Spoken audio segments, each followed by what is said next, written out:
Hello दोस्तों, आज हम अघाथिया मूवी की स्टोरी को एक्सप्लेन करेंगे। मूवी की शुरुआत एक भूतिया बंगले से होती है जिसके अंदर आत्माओं की एक फौज थी। उसी हवेली में एक लड़की पियानो बजा रही होती है कि तभी उसकी हाथों और आँखों से अचानक खून बहने लगता है और उसकी मुंडी चारों तरफ घूमने लगती है। एंड फिर हवेली के बाहर चाय की टपरी का सीन होता है जहाँ एक 1.5 फुट का आदमी इस भूत बंगले की कहानी कुछ लोगों को सुना रहा होता है और कहता है कि इस बंगले की मालकिन 98 साल की महिला हेलेन है, जिसका एक पोता फ्रेयान जो कि नंबर 1 का पियक्कड़ है। वहीं हमें पता चलता है कि जो लोग उस 1.5 फुटिये की बातें सुन रहे थे वे लोग आर्ट डायरेक्टर आदित्य के आदमी हैं, जिसको इस ब्रोकर 1.5 फुटिये ने कमीशन पाने के लिए एक मूवी की शूटिंग के लिए यह बंगला रेंट पर दिलवाया था। अगले दिन आर्ट डायरेक्टर आदित्य अपनी पहली मूवी की शूटिंग के लिए उस बंगलों को तैयार करने लगते हैं कि तभी उन्हें प्रोड्यूसर का फ़ोन आता है जो आदित्य से कहता है कि हीरोइन और हीरो पौंडीचेरी में लैंड कर चुके हैं, इसलिए तुम पैसों की चिंता मत करो, बस जल्दी से सेट तैयार करवाओ। एंड फिर सभी लोग जल्दी जल्दी काम करने लगते हैं कि तभी उन्हें बंगले में 18th सेंचुरी का पेरिस पियानो मिलता है जिसे आदित्य बाहर निकलवाने ही वाला होता है कि तभी उसे एक बार फिर से डायरेक्टर का फ़ोन आता है जो आदित्य से कहता है कि हीरो और हीरोइन अचानक शादी करके हनीमून पर चले गए हैं, अब मैं उनके साथ शूटिंग नहीं कर सकता, इसलिए तुम सारा सामान समेट कर वहाँ से चले जाओ। डायरेक्टर की बातें सुनकर आदित्य घबरा जाता है और डायरेक्टर से कहता है कि ये मेरी पहली फिल्म थी जिसका सेट मैंने लगभग 30 लाख रुपए की लागत से बनवाया था। आप ऐसे शूटिंग कैंसिल करेंगे तो मेरी तो ज़िंदगी बर्बाद हो जाएगी। लेकिन डायरेक्टर आदित्य की कोई भी बात नहीं मानता, उल्टा आदित्य को डांटने लगता है। एंड फिर डायरेक्टर फ़ोन काट देता है। फ़ोन के कटते ही आदित्य गुस्से में अपना मोबाइल पटक देता है। तभी वहाँ आदित्य की गर्लफ्रेंड बीना लगभग 50,000 रुपये का डेकोरेशन का सामान लेकर आती है जिसे आदित्य गुस्से में फेंक देता है। इसके बाद आदित्य पियानो को उसकी जगह पर ही रखवा देता है, लेकिन ऐसा लगता है कि ये सारी मुसीबत उसी पियानो की वजह से आई हो। एंड फिर सभी वर्कर चले जाते हैं और बंगले का गेट बंद कर दिया जाता है। एंड फिर सीन आदित्य के घर का होता है जहां आदित्य के पिता एक व्यक्ति से बताती हैं कि आदित्य के जन्म के समय इसी जगह पर कालिंगी ऋषि प्रकट हुए थे। उस समय रात में जोरदार बारिश हो रही थी कि तभी आदित्य की माँ को असहनीय पीड़ा होने लगी, जिसके बाद मैं अपनी पत्नी को प्रसव के लिए ले जा रहा था कि तभी मंदिर के सामने बैलगाड़ी का पहिया कीचड़ में धंस जाता है, जिससे मैं काफ़ी परेशान हो गया था। तभी उस तेज बारिश में हाथ में दीपक लिए एक दिव्य स्त्री नजर आती हैं जिन्होंने मंदिर के परिसर में मेरी पत्नी का प्रसव कराया और कहा कि आपका बच्चा आज ग्रह संरेखण की घटना के दिन पैदा हो रहा है, जो कि बहुत ही शुभ माना जाता है। एंड फिर बच्चा पैदा हो जाता है, लेकिन न तो वो बच्चा रो रहा था और न ही उसके हाथ पैर हिल रहे थे, जिससे उसके माता पिता घबरा जाते हैं। तब वो स्त्री उस बच्चे को मंदिर के अंदर रखवाने को कहती हैं। मंदिर के अंदर रखते ही उस बच्चे में जान आ जाती है और वो बच्चा रोने लगता है। एंड फिर सीन प्रेजेंट में शिफ्ट होता है जहां बीना आदित्य और उसके पिता से कहती है कि अगर हम इस बंगले को नकली भूतिया बंगले में बदल देंगे तो लोग इसे देखने आएंगे और बदले में हमें पैसे भी मिलेंगे। आदित्य बीना की बात मान जाता है। एंड फिर बीना आदित्य और उसके साथी मिलकर उस बंगले को डेकोरेट करके हांटेड बंगलो मतलब कि स्केरी हाउस में बदल देती हैं और उसकी ग्रैंड ओपनिंग एक फेमस एक्टर से करवाती हैं, जिसके बाद आदित्य का स्केरी हाउस वाला बिजनेस खूब चलता है और फर्स्ट डे पर लगभग 28,000 रुपये की बम्पर कमाई होती है। एंड फिर सीन उसी पेरिस पियानो का होता है जिस पर आदित्य और बीना मिलकर घोस्ट म्यूजिक बनाने लगते हैं। एंड फिर बीना जैसे ही पियानो बजाना स्टार्ट करती है कि तभी कुछ लिखे हुए बॉक्स अंदर बाहर होने लगते हैं, जिस पर बीना रुक जाती है। तब आदित्य देखकर बताता है कि ये तो एक पजल पियानो है, अगर हम पियानो को कंटिन्यू बजाकर रोकेंगे तो शायद एक सीक्रेट डोर ओपन होगा। एंड फिर आदित्य बीना को बिना रुके पियानो बजाने को कहता है, जिसके बाद सच में पियानो का हिडन डोर ओपन हो जाता है, जिसके अंदर उन्हें एक गाउन पहना कंकाल और एक फिल्म का रोल मिलता है। एंड फिर आदित्य अकेले में जब उस फिल्म के रोल को खोलता है तो उस रोल के खुलते ही आदित्य की आत्मा किसी पुराने समय में चली जाती है, जहां आदित्य उड़ते हुए एक व्यक्ति को किसी महिला के साथ कब्रिस्तान में टहलते हुए देखता है। तभी उसका दोस्त उसे शांत देखकर उसे हिलाने लगता है और उसका रोल छीन लेता है कि तभी आदित्य की आत्मा वापस उसके अंदर आ जाती है और वो सारी घटना अपने दोस्त को बताता है, जिस पर उसका दोस्त हंसते हुए कहता है कि तूने पी रखी है क्या, जिस पर आदित्य डांट कर अपने दोस्त को भगा देता है। एंड फिर सीन एक न्यूज चैनल का होता है, जहां एक एंकर बताती है कि 80 साल में एक बार घटित होने वाली ग्रह संरेखण की घटना जल्द ही दोबारा घटित होने वाली है, जिसमें 8 ग्रह एक रेखा में आ जाएंगे, जिसका असर बहुत ही अजीब होने वाला है। एंड फिर सीन सुबह में स्केरी हाउस ओपन करने का होता है, जहां बीना सब कुछ सेट कर रही होती है कि तभी उसकी अंगुलियों में चोट लग जाती है और खून बहने लगता है। एंड फिर खून का एक छींटा शीशे पर पड़ जाता है, जिसके बाद तो शीशे पर अपने आप बहुत सारे छींटे दिखने लगते हैं। तभी बीना को ऐसा आभास होता है और वो जैसे ही शीशे की तरफ देखती है तो उसे केवल एक ही छींटा दिखाई देता है, लेकिन शीशे में ढकी हुई मूर्तियां उसे चलती हुई दिखाई पड़ती हैं, जिस कारण बीना एकदम से डर जाती है। लेकिन तभी पता चलता है कि वो तो आदित्य है जो बीना के साथ मस्ती कर रहा है। एंड फिर आदित्य बीना को साथ ले जाकर पुराने प्रोजेक्टर पर वो फिल्म का रोल चलाने लगता है। और फिर सीन 1940 में एक रेल का होता है, जिसमें बैठे डॉक्टर सिद्धार्थ नाम के सिद्ध औषधि शोधकर्ता को दिखाया जाता है, जो बताते हैं कि मैं 12 वर्षों के बाद फ्रांस के पीएम की मर्जी से अपनी मातृभूमि पौंडीचेरी लौट रहा हूँ। एंड फिर सिद्धार्थ को स्टेशन पर लेने उमर नाम का व्यक्ति आता है, जहाँ रास्ते में सिद्धार्थ एक क्रांतिकारी कवि को देखते हैं, जो कि कुछ लोगों के साथ मिलकर धरना प्रदर्शन करते हुए अंग्रेज भारत छोड़ो का नारा लगा रही होती हैं। उस क्रांतिकारी कवि को सिद्धार्थ बहुत अच्छे से जानता था।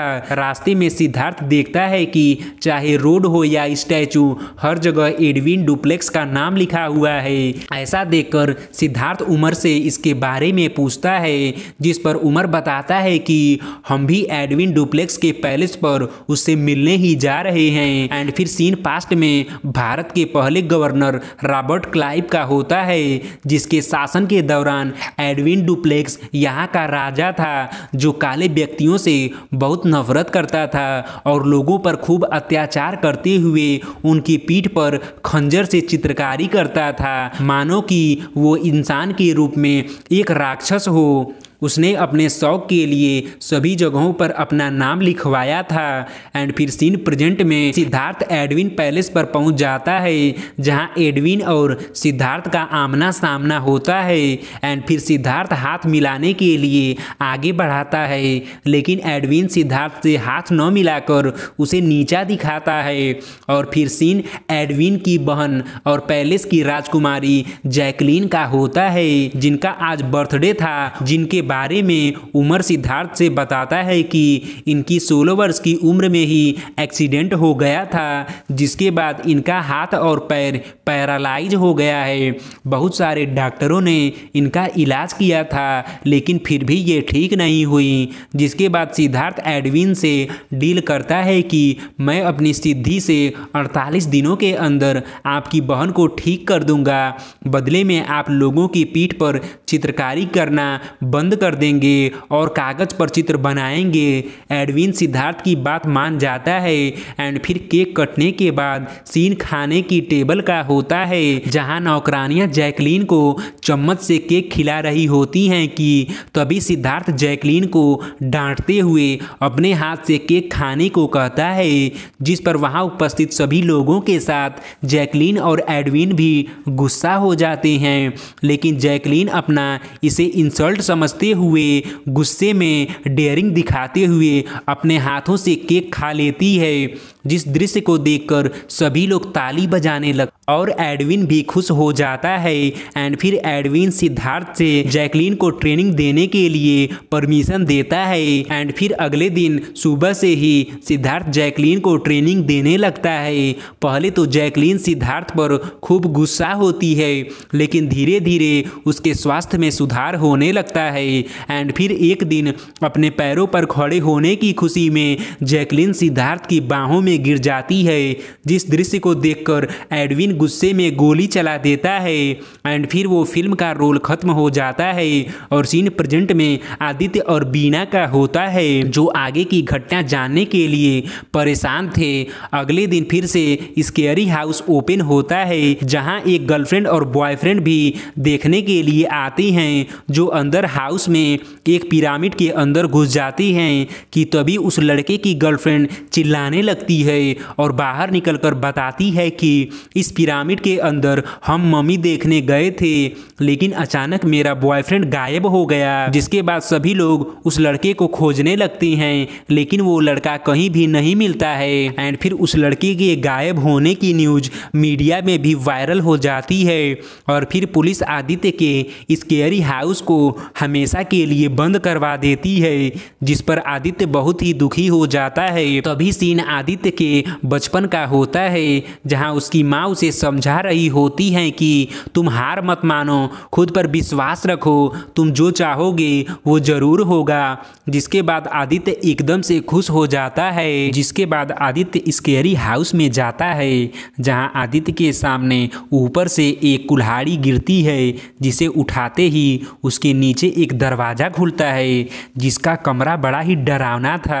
एंड फिर आदित्य उस कमरे में घुसता है कि तभी ऊपर से उस लड़की का खोया हुआ बॉयफ्रेंड नीचे गिरता है, जिसे देखकर आदित्य डर जाता है। एंड फिर वहां बीना आ जाती है, जिसके अंदर किसी भूत की आत्मा घुस गई थी और वो आदित्य को डराते हुए वहां से जाने को कहते हुए बेहोश हो जाती है। तभी आदित्य को बीना के पास से सन 1940 की एक डायरी मिलती है।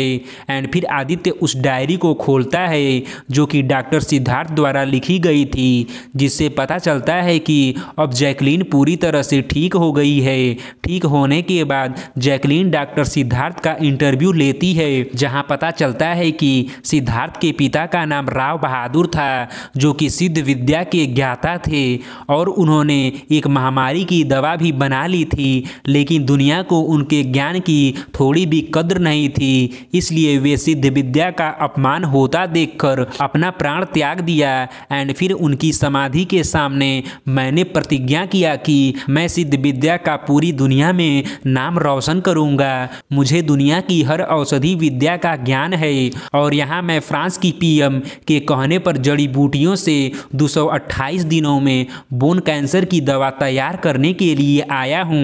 एंड फिर सीन प्रेजेंट में बीना का होता है, जो आदित्य से कहती है कि हमें यहाँ से चलना चाहिए, ये जगह एकदम से ठीक नहीं है। तब आदित्य कहता है कि मेरा उस डॉक्टर से ज़रूर कोई रिश्ता है, जिसे मैं पता करके ही रहूँगा।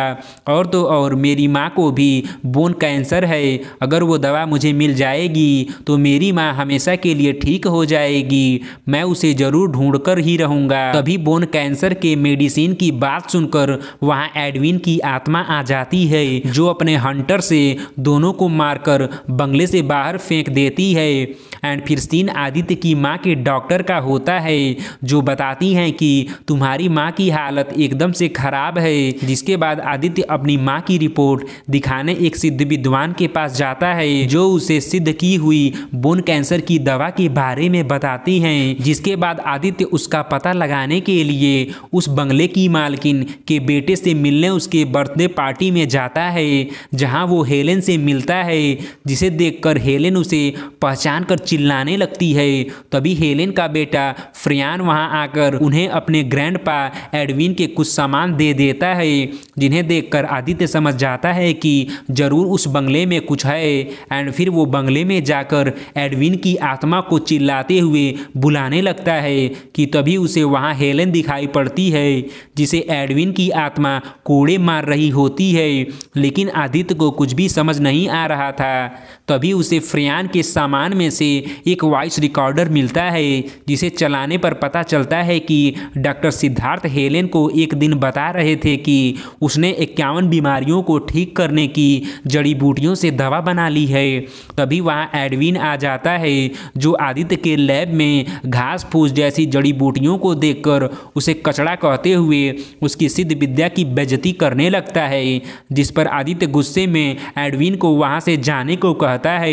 एंड फिर एडविन बाहर निकलकर एक हाथी के ऊपर गोली चला देता है, जिसके बाद हाथी पागल होकर एडविन को मारने आता है। तभी ऐन मौके पर सिद्धार्थ जड़ी बूटियों के द्वारा हाथी को काबू में करते हुए एडविन की जान बचा लेता है। जिसके बाद सिद्धार्थ से एडविन की अच्छी दोस्ती हो जाती है। एंड फिर एडविन सिद्धार्थ को दिखाता है कि उसने महल के अंदर अपनी एक चमत्कारी कब्र बनवाई है। और सिद्धार्थ से एडविन कहता है कि तुम सिद्ध विद्या के आधार पर मेरे लिए ऐसी दवाइयाँ तैयार करो जिनके दम पर मैं मरने के बाद भी कब्र में मेरे अंदर जान रहे। एंड फिर सीन बगीचे में जैकलीन और सिद्धार्थ का होता है, जो एक दूसरे से बात कर रहे थे कि तभी एक क्रांतिकारी जैकलीन पर हमला कर देता है, जिसे सिद्धार्थ मारकर घायल कर देता है और घायल होने पर उसका इलाज भी करता है। वहाँ जैकलीन सिद्धार्थ का ऐसा व्यवहार देखकर उससे काफ़ी इम्प्रेस होती है।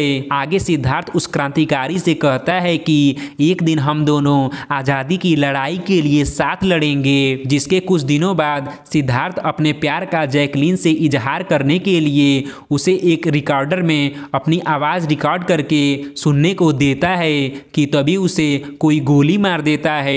एंड फिर सीन प्रेजेंट में आदित्य और बीना का होता है, जो वॉइस रिकॉर्डर पर यही सब सुन रहे थे। तभी वहाँ हेलेन आ जाती है, जो बताती है कि उस समय सिद्धार्थ को गोली एडविन ने ही मारी थी, क्योंकि एडविन को पसंद नहीं था कि उसकी पीएम सिद्धार्थ को इतनी इज्जत दे रही हैं। एंड फिर हेलेन बताती हैं कि एडविन कहता है कि वो बोन कैंसर की मेडिसिन मेरे नाम से पूरी दुनिया में जानी जाएगी, क्योंकि मुझे उसका फार्मूला मिल गया है। और उसके बाद एडविन ऐलान करवा देता है कि वो डॉक्टर सिद्धार्थ धोखेबाज आदमी था, जो कि फ्रांस की पीएम का पैसा उड़ाकर खुद अपने आप को गोली मार ली। आगे एडविन उस क्रांतिकारी के साथ उन लोगों को भी गोली मार देता है जो सिद्धार्थ के लिए काम कर रहे थे। जिसके कुछ दिनों बाद जैकलीन बोन कैंसर की मेडिसिन लेकर भाग जाती है, लेकिन एडविन उसे खोज लेता है और उसकी हत्या करके उसे पियानो बजाने पर खुलने वाले सीक्रेट रूम में बंद कर देता है और उससे दवाई भी छीन लेता है। तभी कुछ क्रांतिकारी लोग एडविन के पैलेस पर हमला कर देते हैं, जिसके बाद डर के मारे एडविन अपनी बनाई हुई कब्र में छिप जाता है, जिसमें दम घुटने की वजह से एडविन की मौत हो जाती है। लेकिन हेलेन एक बॉक्स लेकर वहां से भागने में कामयाब हो जाती है। एंड फिर सीन प्रेजेंट में आदित्य का होता है, जो हेलेन की बात सुनकर बीना और अपने दोस्त को लेकर उसी बंगले में जाता है, जहां आदित्य के गेट छूते ही एडविन की आत्मा उसे उठाकर पटक देती है। तभी आदित्य ध्यान मग्न हो जाता है, जिसमें उसे कलिंगी ऋषि बताते हैं कि आज दूसरे ग्रह संरेखण की घटना का दिन है और आज दिन के चौथाई समय में 11 मिनट के लिए भूत प्रेतों की शक्तियां काम नहीं करेगी। उन्हीं 11 मिनटों में तुम्हें एडविन की कब्र खोदकर उसे जलाना होगा, नहीं तो उसकी शक्तियां बहुत ज़्यादा बढ़ जाएंगी। जिसके बाद आदित्य बीना और अपने दोस्त के साथ सूझबूझ से तहखाना खोलकर उसमें से 2 डिब्बे और एक डायरी लेकर उसमें आग लगाकर भागने लगता है कि तभी एडविन की आत्मा उन्हें रोककर कहती है कि मैं सिद्धार्थ की खोज को हमेशा के लिए मिटाकर रहूँगा।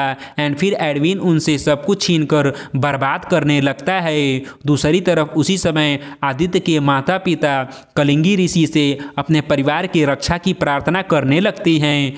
तो दूसरी तरफ एडविन तीनों का गला दबाकर मारने ही वाला होता है कि तभी वहां डॉक्टर सिद्धार्थ प्रकट हो जाता है, जो सबको बचाकर आदित्य से कहता है कि तुम्हें ही भगवान ने भेजा है इस एडविन जैसी बुराई को खत्म करने के लिए। एंड फिर सीन पास्ट में उसी क्रांतिकारी का होता है जो कि हूबहू आदित्य की जैसा था जिसे एडविन ने मार दिया था।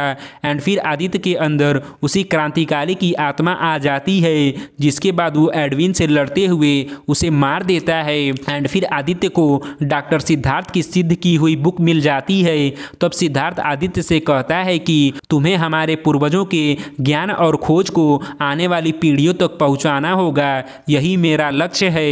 एंड फिर सिद्धार्थ की आत्मा और जैकलीन की आत्मा एक दूसरे से प्यार का इजहार करके एक हो जाती है।